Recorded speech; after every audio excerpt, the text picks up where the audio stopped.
Thanks, guys. Thanks for joining. So, myself, Karthik. I'm from BestEnlist, and we have Balaji. He is an .NET developer and he is working in a reputed organization, and he has vast experience on .NET development. We'll give you a brief about what we do in BestEnlist. In our organization, we provide so much of trainings, internship. We conduct so much of events, hackathon events, testathon events, and so on. In this particular internship program, we will be giving 30 days internship where every day you will be assigned with a task. From day 1 to day 15, there will be a daily task that will be assigned to you. We will be posting the tasks in the Telegram channel. You have to have a GitHub repository created, and you should upload the code on the GitHub repository which you are creating on a daily basis. Team will be analyzing the code which you are uploading on a daily basis, and we will check out your performance, the quality of code you are uploading on the Git repository, and accordingly we will be assigning you mini project or a group project that can be done in a group. The project assignment will happen after 15 days of task completion, and once the project is completed successfully post the 30 days internship, we will be giving you the internship certificate, and we will based on the performance we will be giving you the recommendation certificate as well. Over to you, Balaji. Good morning all. So hope you are doing well and safe. So myself Balaji, so having 5 years of experience into various domains like banking, financial domain, and augmented reality, mixed reality. So I'm completely a full stack developer. So having knowledge on ASP.NET standard framework and latest Core 3.1, and also in front-end technologies like React and Angular, and having knowledge or having experience in SQL Server. So this is a short brief about me. So before going to this session, so I want to make sure that maybe some of you know already .NET and they came here for learning more advanced things. So here I'm gonna take baby steps alone, which means that we'll start from a basic and we'll sure cover all your advanced thing also. But be patient so that others can also just come up with your standards. So that's it I want to say you, and let's go for the session. This is .NET Core, so I'm gonna just today gonna brief you about the introduction and the overview of the program, and I'm gonna just create a sample program for you, which will go through your complete kind of overall architecture process of that particular standard console application program. So I think everybody knows that .NET has been designed and developed by the famous giant called Microsoft, right? So it was generally developed in 2002, and it was a general purpose programming language where it can be used to develop form-based applications, which means that you can use there are many forms here. The types of forms will have two types. One is the ASP.NET form, as well as another one is your Windows form-based application. So ASP.NET form-based application generally work for web-based applications, so which have a drag and drop facilities. The same is applicable for your Windows application also. So it has a drag and drop facilities where you can drag your guide components into the container, and you can able to build your applications for desktops. So and also it also concentrate on the web-based applications, which means that MVC. So MVC, which means that model view controller.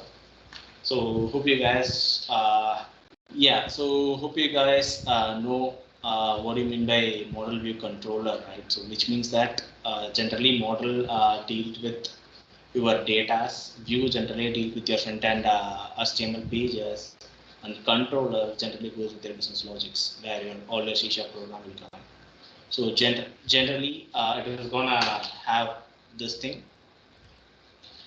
So and also web-based application is generally have not only MVC, it also REST APIs. So REST APIs, which means that it's kind of a RESTful architecture application programming interface, which generally provides you the way of creating an application which only can provide you necessary data without any views. So whereas right now, so where everybody is going for API kind of applications, because it can just able to consume both in your web-based application as well as in mobile applications. So one solution can just provide be a two-source data provider for both front end, that is mobile, as well as web.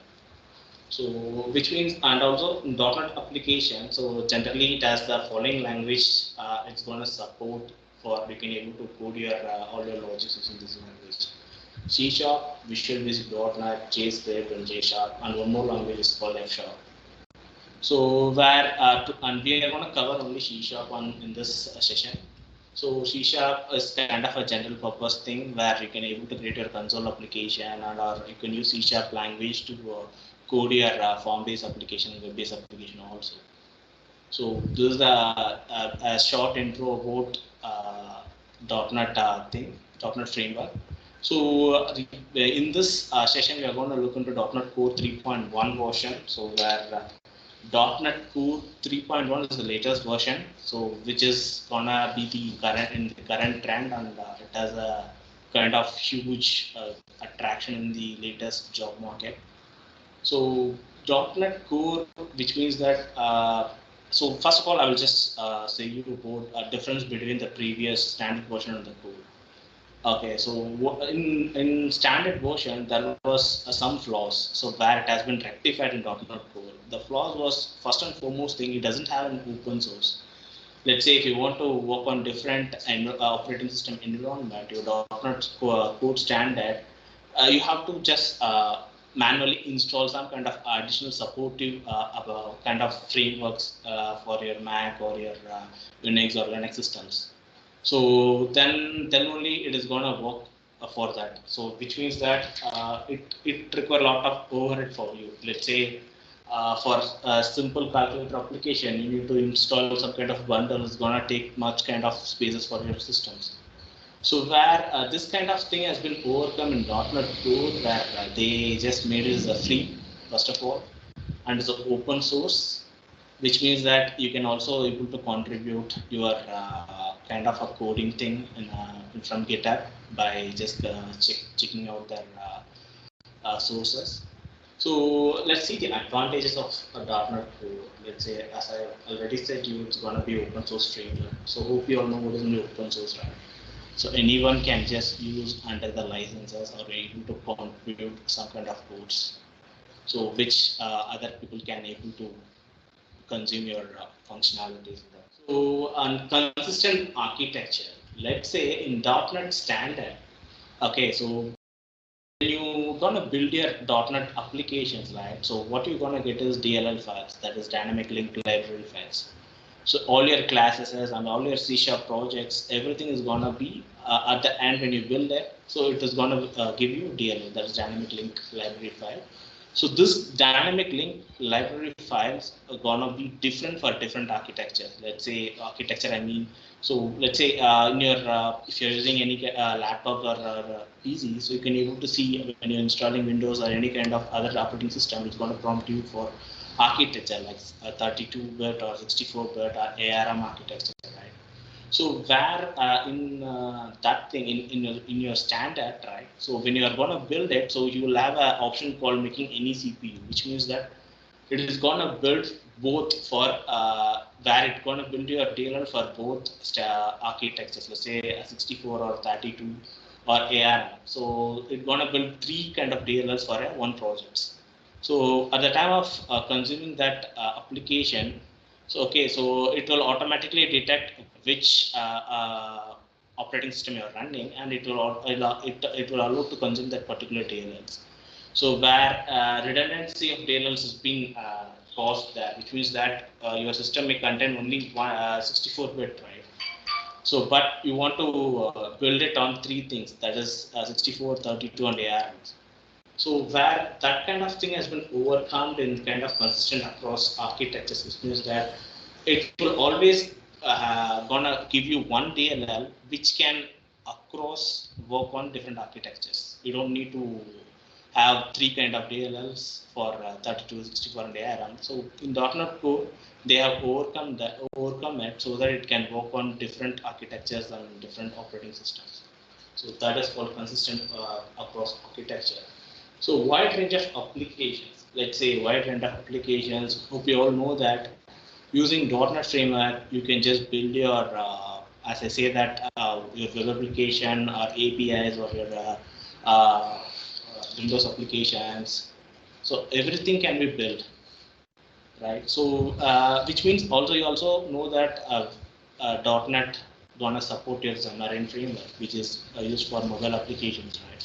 So where wide range of applications gonna, they have given support for that in .NET Core 3.1, or also they have included ML.NET, that is machine learning .NET. So hope you all know that boom word called machine learning, where it's been widely across popular in the current industry market, where particularly everybody will be using only Python to work on with your machine learning thing, right? So here .NET has provided another framework called ML.NET, where that is also supported by .NET Core 3.1. So that is going to cover a wide range of applications. So modular architecture. So modular architecture, let's say right now, actually, while you are going to develop an enterprise application, you need to follow certain kind of architecture. Let's say entire architecture. So facade architecture. So there are many architectures going to be there while developing applications. But latest is kind of a thing where REST API thing. Sorry, so not REST API, microservices. Sorry. So where that kind of architecture has been supported by .NET Core 3.1 defaultly, where which makes the application to run and scale much bigger. So where that is achieved using .NET Core 3.1. So CLI tools is command line interface tools, where these tools are generally used for continuous deployment and continuous integrations. Let's say you can able to continuously deploy your applications without any kind of obstacles. If you just have coded it and you just want to commit your code, automatically it will deploy it to your current environments. Let's say you have configured a stage environment, a pre-prod, a UAT, so it's going to commit that to your code by commit all your code by just by using the CLI tools. Let's say where they'll be using kind of like Jenkins, Bamboos, so that this CLI tools can just interact with them and they can able to just deploy your coding in no time. So that is called CLI tools, and flexible for deployment, which means that, as I clearly mentioned, in consistent cross architecture, right? So where flexible deployment has been possible for across multiple architectures without any additional DLLs.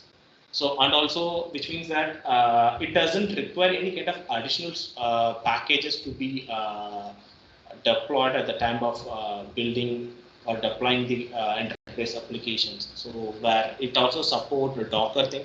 So let's say where that it makes us to run the applications in a virtual environment. So without any additional kind of softwares, or even not even you don't require any .NET frameworks. If you want to use Docker, let's say it automatically create a virtual environment of a current development system, and it is make that is a Docker image where you can able to run the Docker image across your Docker containers. So that is called flexible deployment has been succeeded in .NET Core 3.1. Compatibility, which means that independent is not dependent from any operating system. Let's say it can just work on various multiple operating systems like Linux, Mac, Windows. So that kind of operating system has been compatibility is going to be achieved using .NET Core 3.1. That's the overview of .NET Core 3.1. So, so do you have any doubts? You can able to ask in chat. So I can able to reply. Today, I'm going to just show you a console application structure, a project structure of a console application. As I said, there are many different application .NET Core. So today we are going to talk about a console application structure in .NET Core.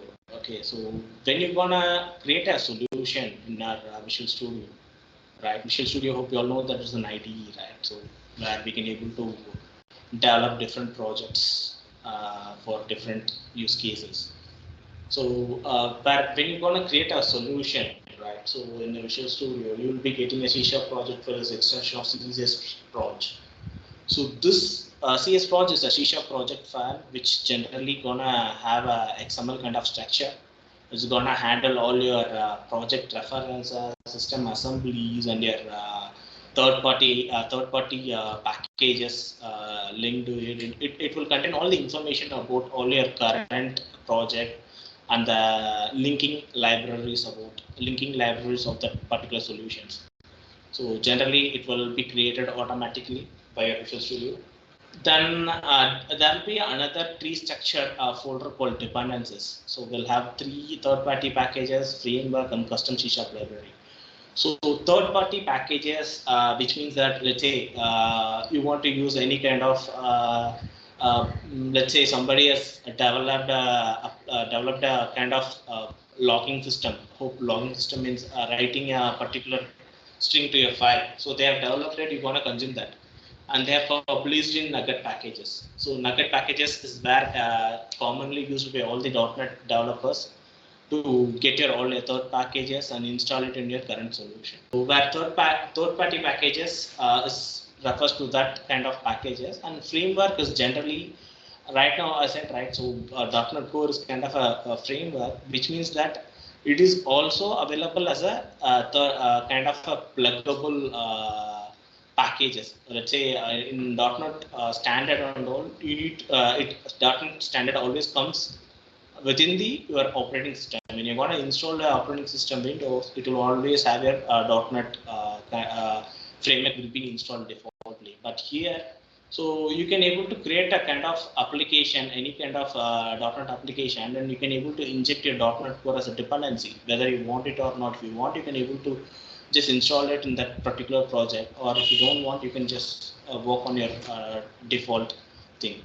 So that is a framework thing. So custom C# library, let's say that will be chances. Let's say you want to create a custom DLL, custom helper classes. Let's say helper classes, which means that let's say I need to validate kind of a request or kind of let's say I'm having text boxes, 5 or 6 text boxes, right?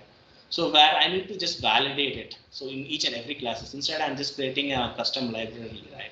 So I'm just putting all your validation there, and I can able to refer that custom library within my current solution, and I can be able to consume that validation, which means that you can reuse that. You don't need to copy paste or gonna create a redundancy of that particular code. So that where custom C# library comes in. So and then C# file extension, there'll be program.cs, that is the CS generally will define to C#. So which generally consists of your classes and your methods and your variables and your main functions, where generally as you know that class is a blueprint or kind of a structure which generally holds all your variables and their methods. So that is a general overview where overview of application structure which has been developed or being created in .NET Core 3.1. So here is the main thing you need to understand. So how your program got getting executed. Let's say you have created an application and you are just simply hitting a run button, which means that your program is executing. So how? What is the process involved in executing a particular kind of console application? Let's say not only console application, it generally across all your .NET applications. Let's say when you're gonna hit your FI, right? So what is the thing? First, it will compile your code. Hope everybody know what will be compilation, right? Which means that it's gonna check all your errors or all your kind of issues or bugs. If any there, it's gonna just throw you across it. If it is not, it's gonna compile it. At the time of compilation, it's gonna make you kind of an intermediate language. It will convert all your C# programming into kind of IL code. That is the intermediate language code. So intermediate language is generally kind of a partially executed code, which your operating system doesn't able to understand it. So where CLR comes in, the common language runtime. So this comes in the picture, which means it can understand your IL code. Okay, and it is gonna execute your IL code, and it is gonna execute in your IL code for your in your .NET applications. Let's say in your operating system where a .NET application is running. So J8 is kind of a just-in-time compiler which always converts your IL code using CLR to a native code where your operating system understands. Your native code is generally a machine code, let's say zeros and ones.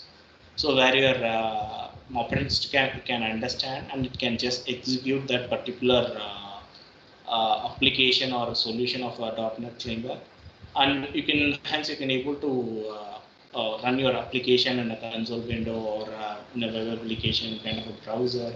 If it is the .NET Windows application, it's gonna work with your Windows pop-upping in the screen.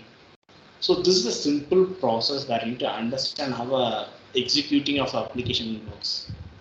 Okay, so that is the thing where I'm today gonna cover it, and also I will also show you a couple of things how you can able to create a custom library. Okay, how it has been included, and how this structure will look like. Let's say I have said that, right. So third-party packages, frameworks, and custom libraries, how it's gonna look into your C# console applications. So I will just create a thing. Let's say I'm going to create a new project. If you want to open your this thing, so your Visual Studio 2019, you'll be getting a couple of suggestion in your right side, right? So where you need to click on your create new project. Okay, and at the top of the thing will be having console lab.NET code, right? So we see that I said, right, compatibility is going to compatibility on your Linux, Mac OS, Windows, all your operating system, major operating systems going to cover. So I'm going to click next. So I'm going to just create a day one. Okay, so this is my project name. So I'm going to create, click create. So it will take some seconds to create your projects and install the dependencies in the background. Hope you can able to see this is your solution. Okay, so this is your CS project file. So if you're gonna double click this, I said you're right, it's kind of XML structure. It's gonna have your target framework SDK. Let's say what is the target for framework .NET? Microsoft .NET is core 3.1 is a target framework. And it will also come couple of things. Let's say if you're gonna add some kind of reference to third-party packages or third-party class library, it's gonna create a kind of item groups here. So I will show that also here. Let's say I'm gonna install some third-party packages. I'm gonna right click on this, go to management take packages.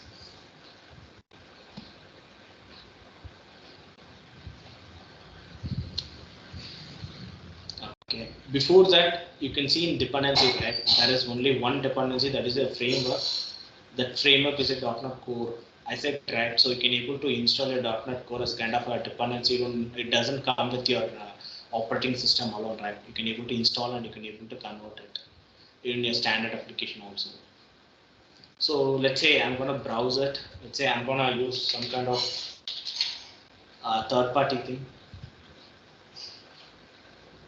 I'm gonna click install.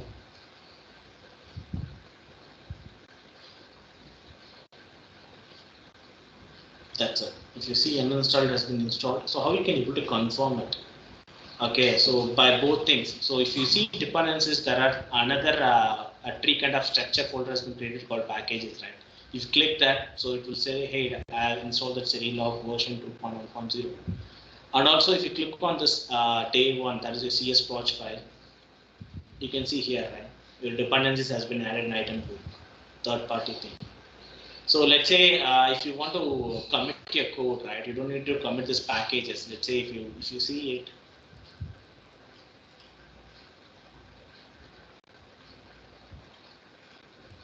Okay, if you see it, so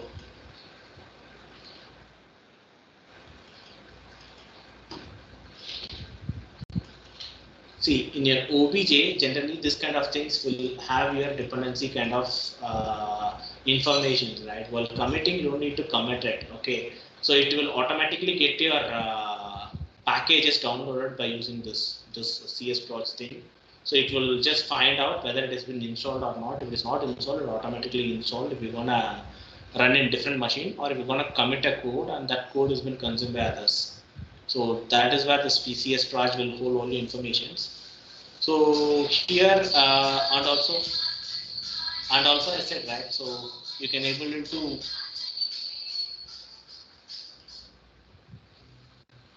let's say I'm going to create a third party library DLL. Let's say I'm going to add.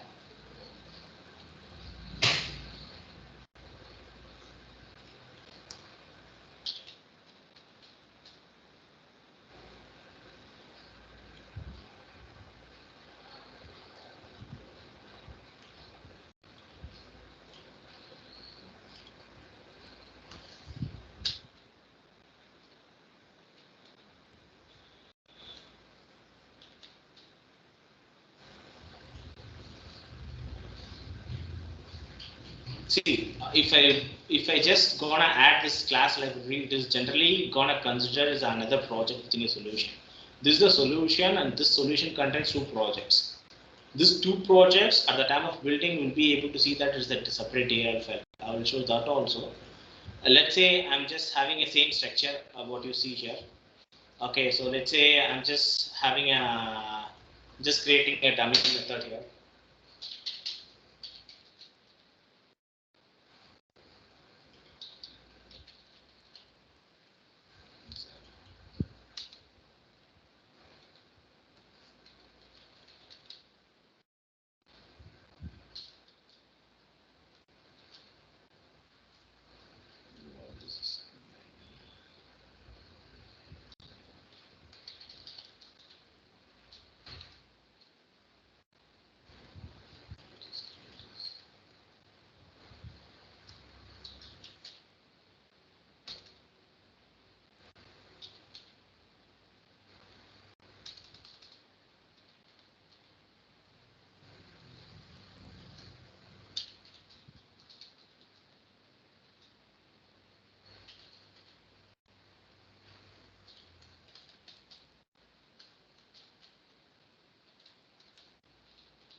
Okay.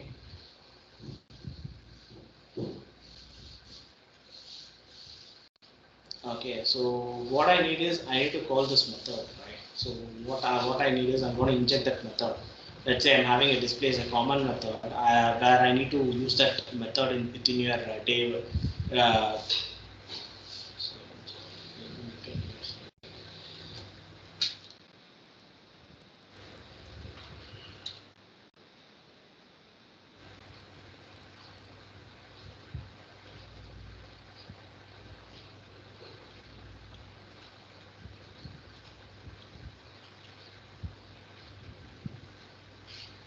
see, this is your main project, and this is your class library dependency project. Okay, so let's say I'm going to create it here.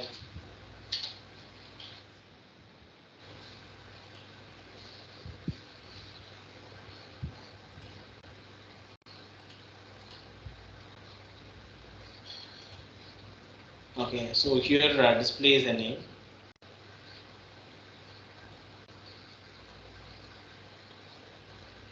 Oh, sorry.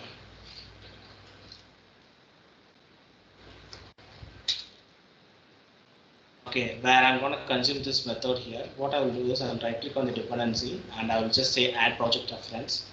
If you do so, you can able to see that, right? Day one is my current library, what I created, right? So if you click on that, click OK, you can able to see that, right? Projects, under the projects, I have added a class library. This is your custom class library, what I said, right?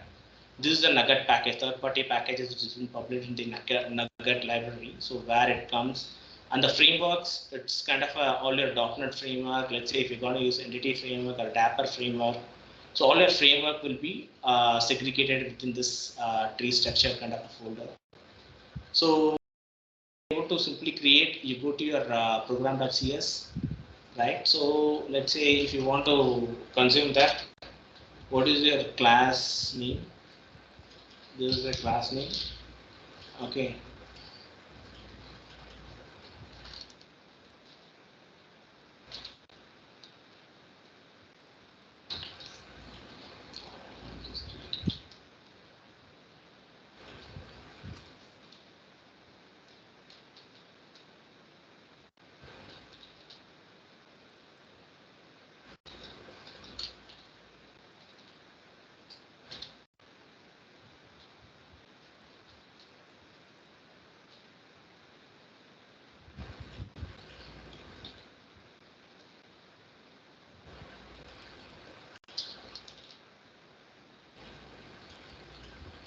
You could able to see that, right? Let's say it will ask for your to add a dependencies here. Let's say if you say that using by D1, so which means that it is going to use your project dependency from your this thing project class library, and it's gonna if you click on F12 from here, let's if you want to go to this class, right, from keep your cursor on this class one. If you click on F12, it will automatically navigate to this class, which means you can able to know it has been successfully imported. Okay, so that is a thing, and if you using this object, you can able to call this method which is inside this class library. So that is the overall structure that I need to cover in this session. So I will just in upcoming sessions I will just let you know what is classes, what is the object, and what are in kind of in depth into the concept of C# programming. So we will just cover all those things in the upcoming classes. So that's. Thanks, Urvan. Thanks for joining. We will share the recording separately. Thanks for that. Thanks, Balaji. Bye bye. Yeah, thank you.